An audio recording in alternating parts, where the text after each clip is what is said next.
Welcome to Salene's Assault on Le Mans. I'm Alan de Cadenet, and I'll be your host for an exciting journey into the world of motor racing. On today's show, we'll be looking at the return of the Ford Mustangs to Le Mans after an absence of 30 years. Under the leadership of Steve Saleen, whose performance empire is treading in the footsteps of Carroll Shelby, and that has brought him centre stage to the world's greatest endurance event. The 24 Hours of Le Mans has grown to be the largest, most prestigious and one of the most watched races in the world. Since it was inaugurated in 1923, marques from around the world have travelled to France to compete in this brutal test of man and machinery, racing along the picturesque 8-mile circuit to the southeast of Le Mans. The circuit can be very demanding, the triumphs high and the tragedies low, sometimes fatal.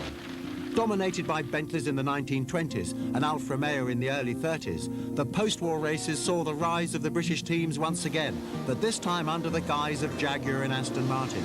During the 50s, the Cats from Coventry were thought to be unstoppable, but Italy responded with its prancing horse, Ferrari. Ferrari went on to win Le Mans an unprecedented 6 times in a row, only to be stopped by the Blue Oval from Detroit.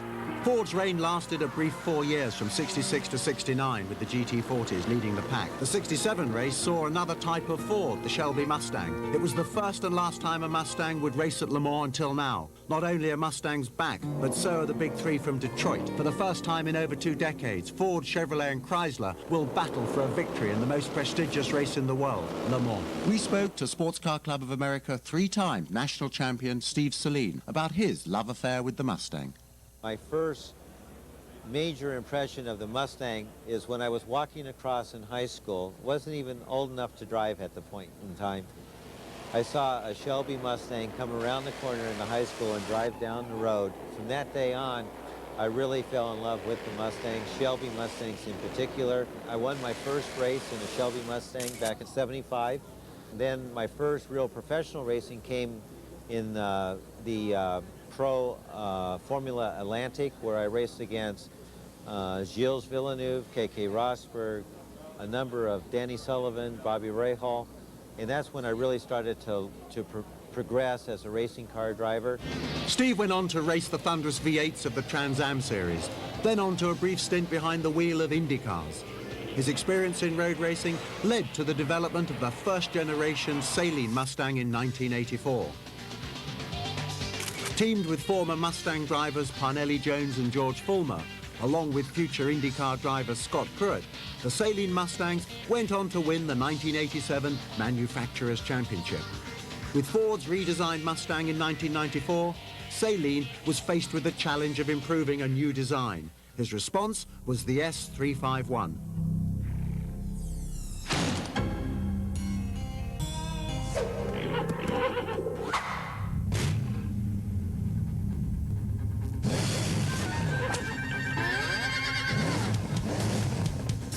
Saleen's new Mustang featured a 371 horsepower V8 and a tuned racecraft suspension. As a small manufacturer, he is able to provide a car that's a little bit more expressive, a little bit more, how do I say this, push the envelope, if you will, in certain areas that probably would not be appropriate for Ford Motor Company to do. We are considered by the federal government to be a small volume manufacturer. And what that means is that our cars have gone through the certification process required to be able to be sold to a franchise dealer network.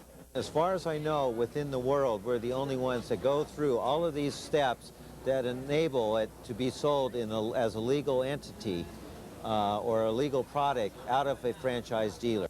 From the dealerships to the streets in America, the Saleen Mustang is one car that commands a lot of attention. When we return, the Saleen Mustang draws attention in Le Mans as it makes its European debut.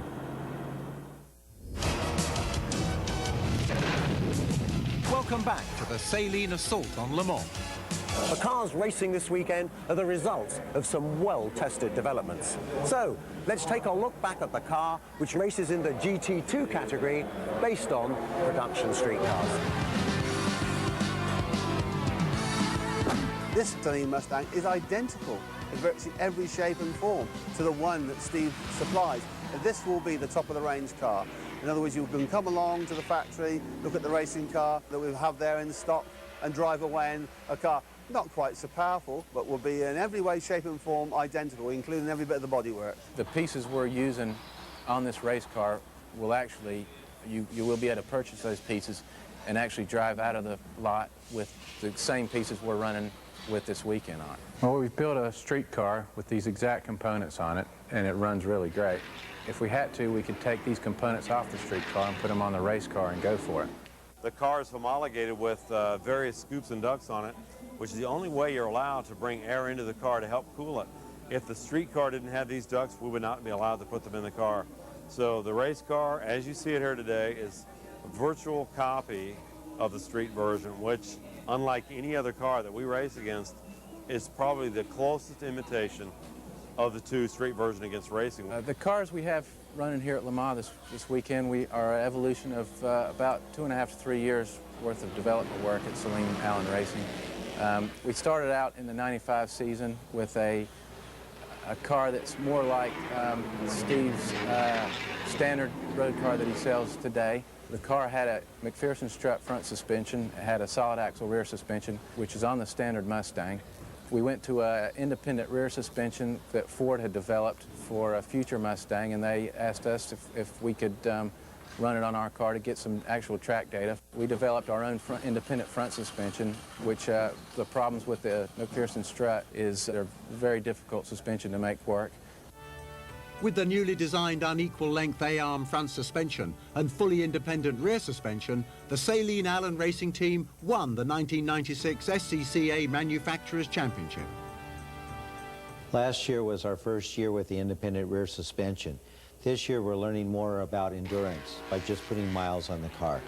We've had a lot of little things break. No major things, but there's been a lot of little nickel dime things that have gone wrong. Little welds that may have needed to be gusseted, or different components that the car is put together with wear out a little faster than we anticipated. All of these things are what we're going through with our teething problems. The car we have here is designed on a computer. All the pieces are drawn on a computer, and the drawings are generated off computers, and when the final assembly goes together, it really makes it a lot more accurate than pencil and paper. This car took about 2.5 to 3 months to build. We build everything on the car.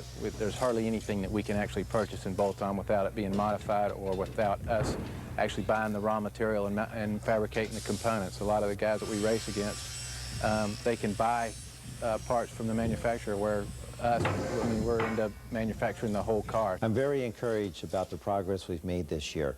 Anytime you take a new concept or a new car, you're always pushing the envelope. And that's one thing that's really different about our type of racing. We're not taking a proven formula like Porsche has, or Ferrari, or for even that matter, McLaren. All of them have had much more time on the track with a great more number of cars running. We're taking items that no one else in the world has, engineering them, then re-engineering them, taking them out to the test track, then showing up the day of the race and seeing how well it all works. As far as the GT2 field goes, I think we have somewhat of an advantage in the handling. We've had a couple of guys that have driven the Vipers, and Price Cobb has driven a Viper before. Carlos Pelayo has driven Porsche, and both of them are really excited about how this car handles. So we feel that we have a little bit of a handling advantage on those makes. We'd like to have a little bit more horsepower to match what the Viper has, but it's something that there's an advantage on their car that is known up and down pit road. And because we're running a rather large engine, it has high torque figures, and any torque or horsepower creates heat. And one of the areas that might be a little marginal in the car would be the differential. To alleviate the differential's high temperature, a rear heat exchange has been added, so fresh air is fed to the rear end through trunk-mounted NACA ducts. We're on the upper end of the weight scale. We do have a couple of disadvantages in that brake wear could be a problem. Also, tire wear can be a problem. Also, with the weight of the car, the cornering forces we have, loads on the components of the car actually, are increased a little bit with the weight increase. So it's problems that we are aware of, and we do everything we can to try to minimize the effect of them. I think our strength right now is the independent rear suspension and also the front suspension and geometry that allows us to make quick transitions from left to right. If we have a weakness, I'd say it is not having ABS brakes on the car. We can't go into the corners as deep as that I believe we're going to need to do, especially to be competitive against the Porsches and the Vipers. Saleen's journey to Le Mans continues when we return. Welcome back to Saleen's assault on Le Mans. There are three classes of car racing here: prototypes, GT1s and GT2s, with the bulk of the field coming from the GT1 and GT2s. So, let's take a look at the difference between these two classes. The GT1 category basically has in simplifying it, maybe have a more powerful engine. They run a bigger restrictor size, slightly bigger wheels, tyre size, and I think you'll probably look around and you'll see that they really are more of a pure racing car, where the GT2 car is very much more a car that you can buy in the street. The GT2 Grand Touring 2 is made for cars which are closer to the production cars than the GT1, which are more or less prototypes. And we think that the GT2 is going to grow in the future because more manufacturers will be interested in racing with cars which they can sell to the customer at a reasonable price. With two cars in the GT2 category, the Saleen entries were driven by a selection of international drivers. Former Le Mans winner Price Cobb from the United States, and Carlos Palau of Spain will drive number 67 along with Steve Saleen. Number 66 is often referred to as the British invasion. It is manned by Rob Sherl, David Warnock and Alan Lloyd, a fine trio from the UK. Price Cobb had this to say about GT2. I think ultimately it's a class that will succeed in financially and in the public side. So we have the Saleen Mustangs, the Dodge Vipers, both American automobiles. Not to be the only American manufacturer left out, Chevrolet is at Le Mans with the Callaway Corvette. Other entries include the English-made Marcos, and of course the plethora of privateer Porsches from Germany. Which generally fills the grid for no other reason than their heritage is such that you buy one of those, the car might as well be race prepped from the day you purchase it. So it's a no-brainer. I sort of like the idea that we can look at a Saleen Mustang, a car that in the United States would cost you anywhere from $20,000 on up, but a car that is a third the cost or less of anything in the field. And that brings a great deal of excitement to me. In GT2, we can see big manufacturers coming like Ford, like Chrysler. So it's very interesting, of course, because now there is real competition also in GT2. There are not only Porsches, American are coming and they are very strong. And here also it will be very interesting to see how it will, what will happen. The cars that run here at Le Mans there's a ruling on them that where your displacement is tied together with the weight of the car and the restrictor size. We have to run some restrictors on the inlet manifold of the engine, which all the cars have a certain size they have to run, and it's all based on a scale that the Le Mans organizers give you. And you can go anywhere on the weight that you want, and it's just the restrictor size is modified for it. The heavier the car is, the smaller the restrictors are. Within the rules, we're allowed to put a cage in. The cage is then the structural support, which also allows us to hang some of the suspension points within that cage. The roll cage is a structural safety member where the pickup point fit onto the original chassis as it comes straight from the production lines at Ford. The other cars only have to make one. There have to be 50 of these. The GT1, they can only make one or two, and they can be much more racing, where these, even the suspension, is standard road-going suspension, made slightly stronger for the road and more racy for here. But the package you see is the package you can virtually buy within 10%. A lot of the thing up and down pit road is interpretation of the rules. Sometimes you can find ways around the rule that still meet the word of the rule. So it's a bit of a challenge to try to come up with a design concept that allows you to have a slight advantage on the other competitors. The front's a double wishbone independent front suspension with Penske shocks, coilover springs. The rear is a double wishbone independent rear suspension with a push rod rocker actuated rear shock, which is also a Penske with coilovers. The wheels are Techno Magnesio Saleen spec wheels. The bodywork is Saleen Allen Race and Developed bodywork. It's carbon composite materials. The bodywork has been widened. The rules allow you to widen the bodywork 2 inches each side. We've taken advantage of that rule, and we've widened the car. And it's got a wing on the back. We have several different size wings, actually, depending on the track we go to. We also run a splitter on the front. The rules say you have to run a flat bottom underneath the car. All the cars here have flat bottoms underneath, and they allow you a little bit of aerodynamic treatment to the underside, which we try to take full advantage of. And it's turned out to be a pretty good package. It's very, very easy to drive. A teammate of mine, Carlos Palau, has said it is probably the easiest car he's ever driven in his life. And it is tough to recall that you're truly in a racing car. The car is so well behaved. Obviously, we're in the new kids on the block. And, you know, our biggest challenge, obviously, is the Vipers. And then all of the Porsches, you know, and there's many of those. I think we are, being a young team, we have a moderate chance of doing well. More of Saleen's assault on Le Mans when we return. Welcome back to the Saleen assault on Le Mans. You can't just turn up at Le Mans with an unsorted and untested car. So the Saleen Allen Speed Lab machines were rigorously put through their paces earlier in the year.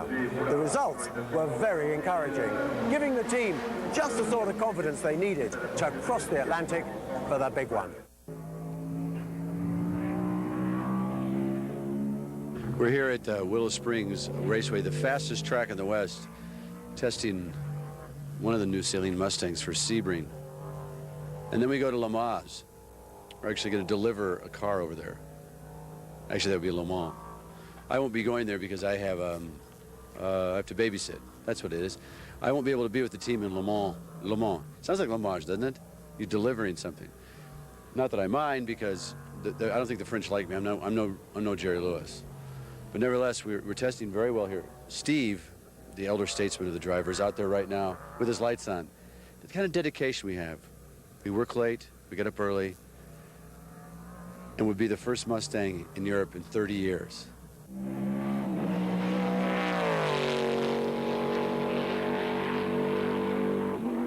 Gotta get mufflers for this thing. Basically, what you accomplish at Willow is your tight 90-degree and hairpin turns. And at Sebring, there's a couple of those, so the transition from left to right, back and forth, and all of that is what you're going to accomplish on the setup. How quickly the car responds and able to put in brake, carry that braking into the apex of the corner, and applying the power as you come out. Le Mans, having never been there, I can't tell you if we're set up right or wrong for it. That's going to be a kind of a hit and miss situation once we get over to Europe. What we're running at Sebring is what we're going to run the rest of the year. So it's not only a test for Sebring, but it's a test of the basic configuration of the car for the rest of the year. Sebring's more of a high downforce track than Le Mans, so we're running a little bit more downforce than we will at Le Mans. But the mechanical part of the car is basically the same. The main reason for going over to do the as you say, do the pre-qualifying, we have to do that so we can get in the race. But then setting up in England will allow us to do the race at Silverstone, which is a World Championship race, and also it reduces all the travel backwards and forwards to America. So we'll set up our own workshops over there, then run out of there until after Le Mans. The team placed 5th at Sebring, then travelled across the Atlantic to England. Liverpool is still the first port of call for many a European adventure. And that's why Saleen has sent his racing transporters here with their cargo of Mustangs. From Liverpool, the team travelled to Mallory Park Race Circuit, where they set up a satellite race shop, preparing the cars for pre-qualifying. Endurance racing is brutal on the equipment. After Sebring, the cars were dismantled and inspected for fatigue. With Le Mans pre-qualifying less than 2 weeks away, the crew worked diligently, reassembling the cars for the race. Carbon fibre panels were hung and secured into place. Holes were drilled and sized in the blank panels to facilitate the headlight assemblies, which are required for the 24-hour race. Components were taken apart and tolerances measured to ensure they were within the design requirements before the reassembly could occur.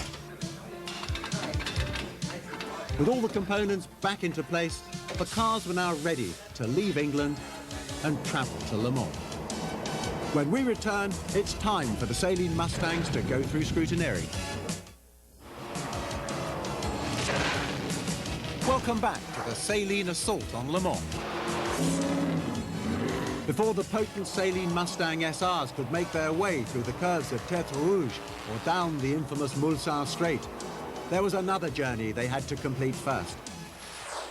From the team's temporary race shop in England, the Saleen transporter and crew arrive at the port of Le Havre and begin their journey south to the city of Le Mans.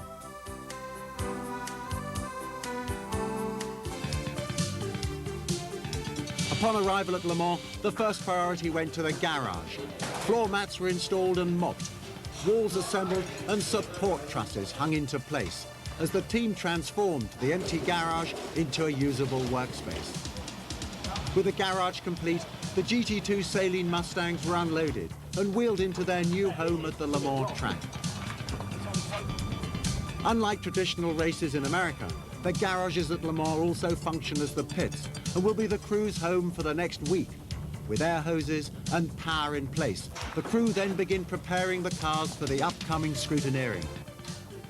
Due to shipping delays in America, car number 67 arrived in Le Mans without its engine in place. The crew quickly prepped the newly arrived motor and lowered it into the waiting car. With the speed and skill of trained surgeons, they fastened and secured the fresh heart into place. Both cars were now ready for scrutineering. Situated less than 10 miles from the race circuit lies the town centre of Le Mans, home for scrutineering. Midday, the transporter rolls into town carrying the Saleen Mustangs on its back. Scrutineering is a festive event, with lots of vendors and automobile memorabilia for sale. Spectators gather round to get a closer look at the cars, which will be racing in less than 5 days at the Circuit du Sart. The crowd watches in awe as the Mustangs make their European debut. For many, this is the first time they've ever seen a Mustang up close, since they're not normally sold in Europe.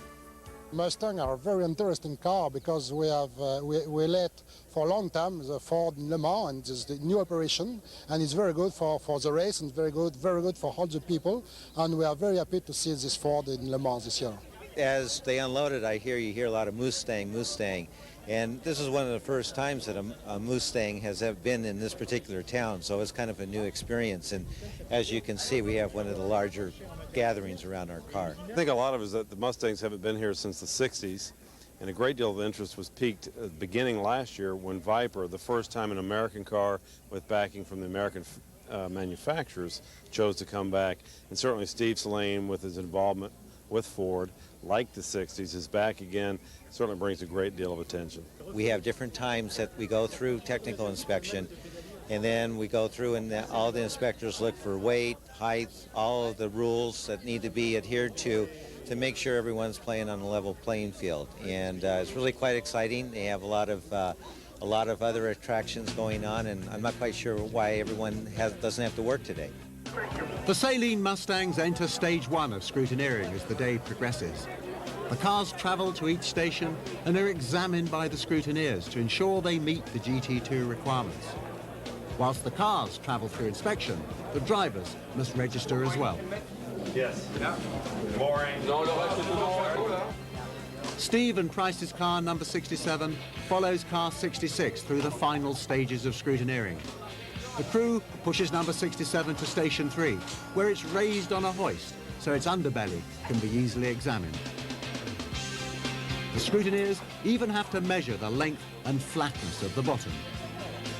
After inspecting the front suspension, a question regarding safety clearances arises, but the team's informed the car's okay.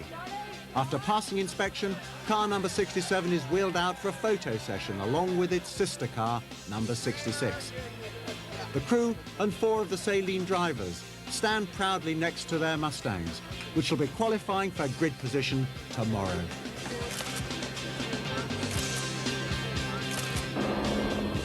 More of Saleen's assault on Le Mans when we return. Welcome back to the Saleen Allen Speed Lab's attempt at the 24 Hours of Le Mans. The final qualifying session's about to start, which will determine the actual grid positions that these cars have for the race. So let's take a look back now at the pre-qualifying process that led to tonight's session. We talked to Bryce Cobb, a former Le Mans winner, about driving the Saleen Mustang versus the Viper. I believe the Saleen car handles a bit better, but it doesn't have quite the engine. It can, but they've chosen to give it a smaller one. In the United States, they run quite a bit larger engine in this car. They thought for fuel mileage and known reliability, they'd come with the engine they've got. On the day itself, it was particularly nerve-wracking. I think it only until within 20 minutes of the day ending that we felt really comfortable. And then when it came down to it, we had qualified, I think, for the first time with cars that had never been here before. I think we qualified extremely well. There were 7 cars went through from each of the sessions, and we were in the top 5.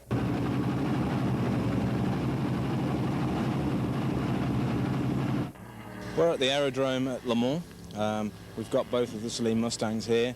We've got some new components and some running to do after the strip down of the cars at Silverstone, just to test everything, make sure everything is functional, ready for tomorrow. We've got a big day coming up. We could possibly qualify both of the cars tomorrow. So everything checked out and we're ready for the race. I think it's critical, absolutely critical, that you use the first 2 hours as your qualifying period.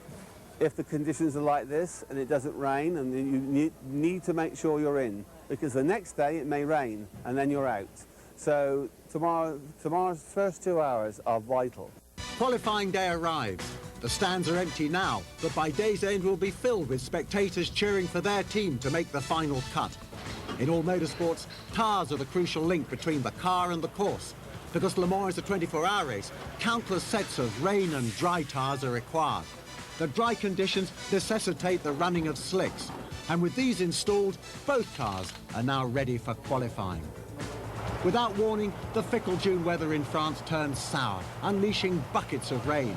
Umbrellas and rain gear are a must as the crews continue to work. Although pit lane may look like a deserted ghost town, the mechanics are busy at work behind closed doors. Once again, the weather changes, but this time for the better. Crowds begin to arrive, filling the stands, waiting with eager anticipation for qualifying. The crews, however, continue to prepare their cars for this crucial session. In the 1st of May, we came over and we were able to and successfully pre-qualified both cars. Today, we still have to qualify again, and what Le Mans does to make it more interesting is they invite one more car per class to qualify. So what we have to make sure at the end of this evening is that we do not have the slowest time in our class. With qualifying less than 1 hour away, the crews ready the cars, applying the all-important finishing touches. Le Mans officials visit each garage, verifying FIA requirements are being met.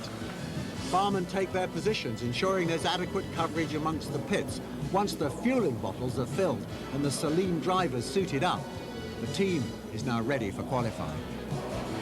Bryce Cobb will lead off in car 67, followed by drivers Carlos Palau and Steve Saleen. In car 66, Rob Sherl is the first driver to take to the course. The competition leaves pit lane. The first cars on the course are the prototypes and GT1s. The GT2 cars then begin their journey down pit lane.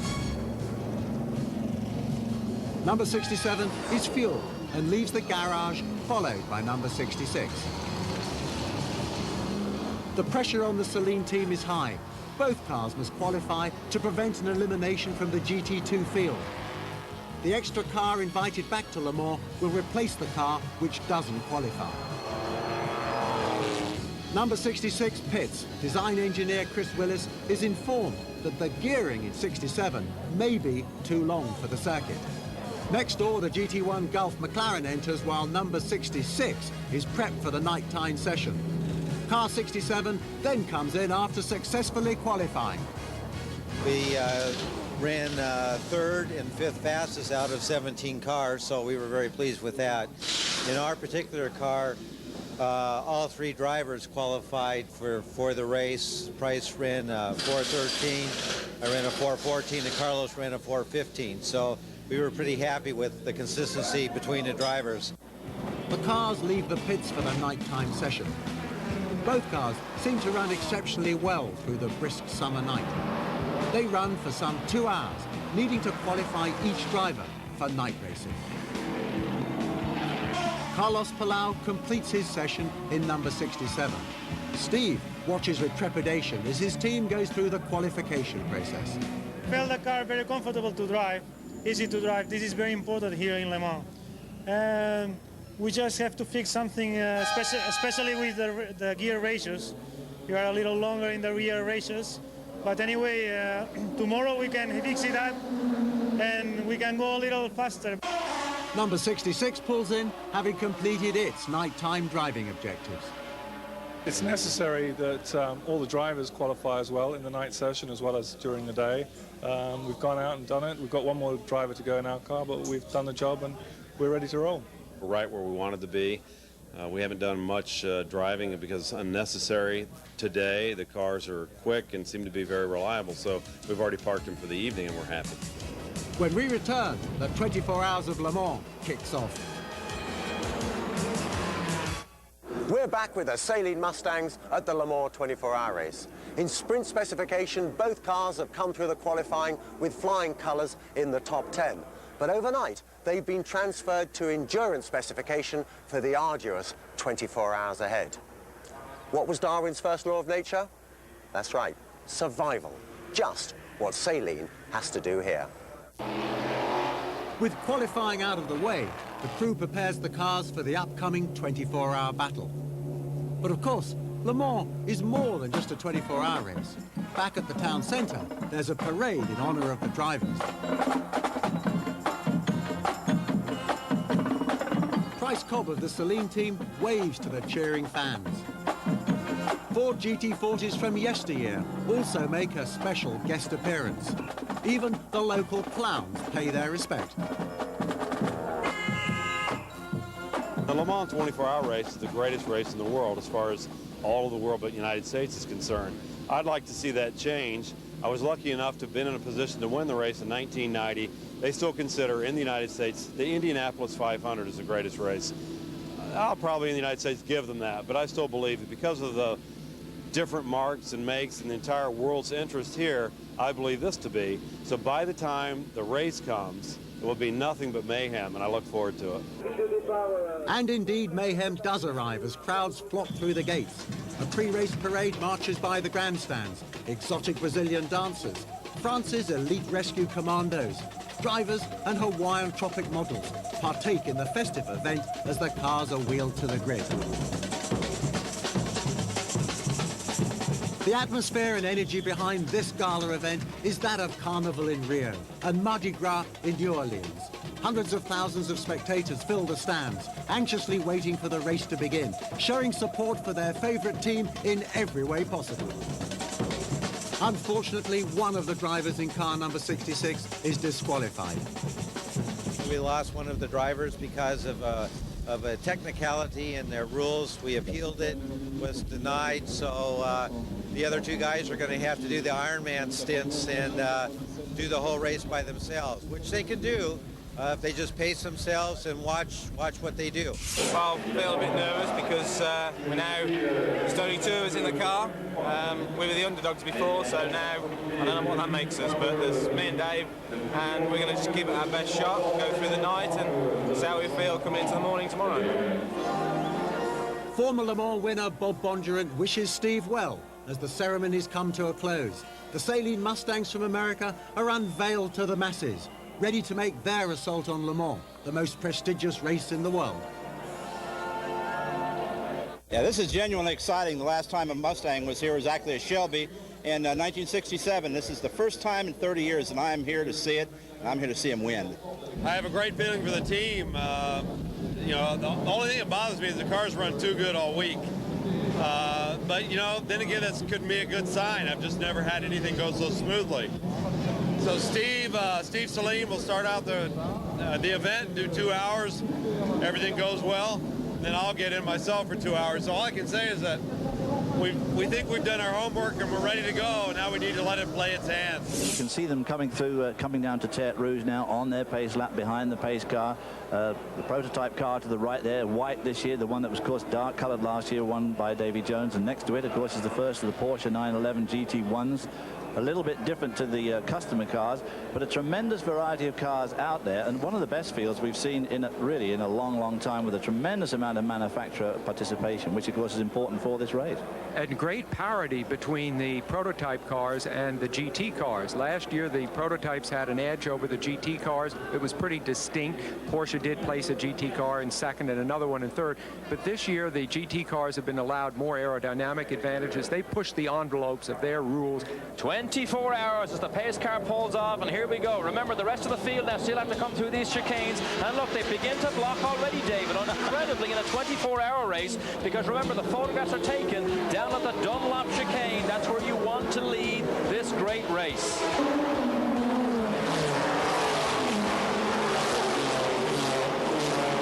Already we've got some action. That's one of the Panoses. That's the left rear's been hit. One of the Dams cars that's run from France here with Formula 3000 drivers, but there's been contact already. There's blue smoke. Whoa. Oh, look at this, down the inside. Can you believe, David, at this early stage of a 24-hour race, we see contact and tire smoke? That was one of the factory cars, too, that was laying that tire smoke as it went down the inside. Don't go away. Salene's assault on Le Mans continues right after this. Welcome back to the Saleen Mustang's assault on Le Mans. We're well into the first hour of the grueling 24-hour race, and the Saleen Mustangs are running strongly, currently in 4th and 5th place in the GT2 class. Leading the GT2 field is one of the Vipers, trailed by 2 of the many Porsches. But following the overall leaders are Speed Vision's commentators. The leaders go up past the pit straight. Bob Wallach is driving the leading Mobil 1 Porsche 911 GT1. David, how many times has the Frenchman Bob Wallach come here to try and win this great race? Well, when he saw me the other day in the hotel, he said, "Hobbsy, what are you doing here?" And I said, "I'm doing TV. What are you doing here?" And he said, "Well, I'm 53 and this is my 27th attempt and I still haven't won it." And he said, "I'm as quick as the young guys," because the young guys is relative term in his case, because Boutsen is nearly 40 and of course Hans Stuck, his co-driver, is 44. So a very experienced team. Hans Stuck has won this race a couple of times, and of course Bob Wallach dearly wants to win this race. At the 1 hour mark, both Mustangs pull in for pit stops. On car number 67, the wheels are quickly changed, and the vehicle is then refueled. With fresh tires fitted and Price Cobb behind the wheel, she's ready to leave the pits, but oh, number 66 is having difficulty with its brakes. Price's seatbelts are fastened, and he then rejoins the fray, leaving number 66 behind. The start was a little nervous, and then things smoothed out. We had said that we didn't want to go deep in with using the brakes. We're trying to save them. Also, we're shifting a little earlier than a lot of people, so in that respect, I kind of started backing up a little bit in the beginning. But once that stabilized, everything was fine, and basically we ran the 2 Mustangs pretty much according to game plan. The Vipers, one of them in particular, has just gone out and just goes for it. Yeah, and we'll just let them go. But that was interesting. They had to stop for gas after 40 minutes, where we could go in hours. The crew continues to work on number 66's brakes. Next door, one of the Gulf McLarens pulls in, and another Viper enters the pits for refueling. The brakes are finally sorted out on number 66, and it leaves the pits with David Warnock driving the second stint. The Augusta Callaway Corvette, however, runs in a surprising 3rd place in the GT2 class. But suffering from mechanical gremlins, the Marcos falls back to last position. Whereas Chrysler's Hot Viper continues to lead the GT2 field, but now back to the overall leaders. Great on-board stuff here, David. Look at that for a fight. Yeah, and that car in front of him has just got around him. That's the 41 car, which just squeaked by the 29 car. We're on board with the 29. The 41 car, the McLaren of Jean-Marc Gounon, Pierre-Henri Raffanel, and Anders Olsen just got by him, and looks like he's about to do the same to the Nissan as they go over the rise down to the Mulsanne hairpin. Look at the Porsche just buck and bounce here in the braking zone, and they stand. Wow, the Nissan gets it sideways. Wow. Oh, nearly gets tapped from the rear there too. And car number 66, driven by David Warnock, is running well in the middle of the GT2 pack. Unfortunately, David is forced to pull number 66 into the pits. The crew troubleshoots what appears to be an electrical problem. Oh, and number 67's coming in for an unscheduled stop as well. Unfortunately, Le Mans does not appear to be going as planned for the Saleen team. This car, the 67 car, we broke a first gear. Using first gear a couple of turns because of some 5-speed gearbox. You're going from 0 to 195 miles an hour, so you got to use all 5 gears. Fortunately, we broke first. We're able to fix it, but what we'll probably do is tell the drivers not to go into first and just use second through fifth to get through the race. Whilst the crew's fixing the cars, let's take a look at Le Mans' many other activities. Spectators can browse the trackside village shops or visit the vendors to see what they have to offer. And of course, there's the crepes at the Grand Marnier booth and many spots to relax and enjoy a simple toast with friends. Back at the track, the BMW-powered McLarens and Porsche 911 GT1s battle for the lead. In the pits, a fire marshal looks on as Carlos Palau in car 67 finally gets ready to rejoin the race. The car is fueled and leaves with a repaired transmission. The Viper continues to lead the GT2 field, trailed by the Porsches. The attrition rate is high. Already out of the GT2 field is the Corvette, Marcos, and many of the Porsches. Near the pit lane entrance, one of the Vipers falls victim to mechanical failure. Carlos makes up for lost time in number 67, whereas the other Saleen Mustang continues to have mechanical problems. Car 66 has just got a major electrical problem, which we don't know what it is. We've changed the alternator, the regulator, and we're just about to do some more electrical work on it. But it's not good. The other one seems to be going quite well now. 66's extended pit stop eventually disqualifies it from the race, leaving number 67 as Saleen's only remaining hope for a result. The racing continues through the night at Le Mans, so don't go away. Welcome back to the Saleen assault on Le Mans. It's well past midnight and the cars continue to race throughout the night. Steve pulls number 67 in for a pit stop and a driver change. I just finished a 2-hour stint in the car and it was fine. I had, it takes a while to get the tires up to temperature, and so I did a half spin and got stuck in the gravel on my second stint, and so that didn't work out too well. But other than that, the car's working fine. I was happy at the end with the lap times. The brakes were going away, so we're putting Price in and giving him basically new tires and the new brakes around, so he ought to be able to pick up the pace a little bit. But overall, there isn't any major problems with the car.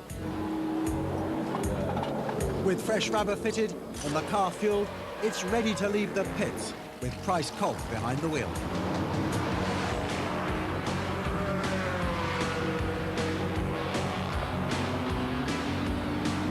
In the GT1 class, the Porsches continue to battle it out with the McLarens. The GT2 911s dominate their class, yet the lone Viper continues its lead, maintaining its blistering pace. In number 67, Price continues lap after lap to make up for all the lost time due to the lengthy transmission repair. Near the Dunlop curve, as the race continues, an all-night carnival takes place. While fans may never experience the thrill of doing 200 miles an hour down the Mulsanne Straight, they can experience the thrill of pounding music, amusement rides, all kinds of games and bumper cars at the trackside carnival. The race continues into the early morning hours. One of the leading Vipers enters the pit for an extended stop. With roughly 10 hours left, the attrition rate continues to grow as equipment fails due to fatigue. 67 runs strongly in the early morning air, gaining places in the dwindling GT2 field. Having been up all night, the Saleen crew is exhausted but continues to work without rest. But the true heritage and breeding behind the Porsche 911s begins to show, for they now leave the GT2 field. Number 67 pulls in once more for fresh tyres, fuel and a driver change. Carlos Palau replaces Price Cobb and leads the Mustang back into the GT2 field. With less than 9 hours left in the 24-hour race, it's looking promising for the Saleen team as number 67 continues to run without any problems, gaining on the Porsches and Vipers. Suddenly, luck changes for the team as a left rear axle breaks, leaving the car stranded alongside the course. The way the rules are written here is only the driver can work on it, and he can only work on it with the tools that he has with the car, so he couldn't come back here and get heavier tools to actually take a wheel off or do all of that.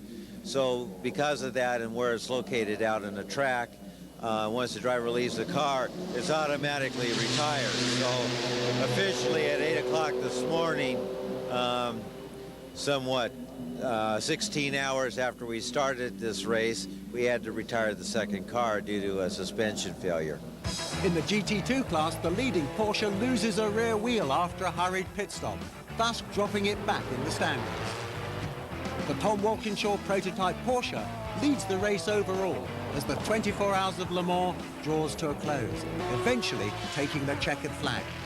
In the GT2 field, a Porsche 911 wins the class, but in the hotly contested GT1 field, the win goes to the BMW-powered McLaren. Sadly, the Saleen Allen Speed Lab team did not complete the 24 hours. But they justifiably can be very proud of themselves for the effort that they've put in.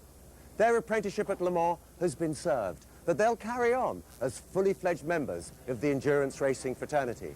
The lessons they've learned from this race will stand them in good stead, and armed with the respect that they have from their peers in the GT2 category, they'll continue to be a force to be reckoned with.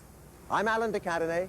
Thanks for joining me, and I hope you've enjoyed our journey to the 24-hour race at Le Mans with Saleen Allen Mustang SRs as much as I have.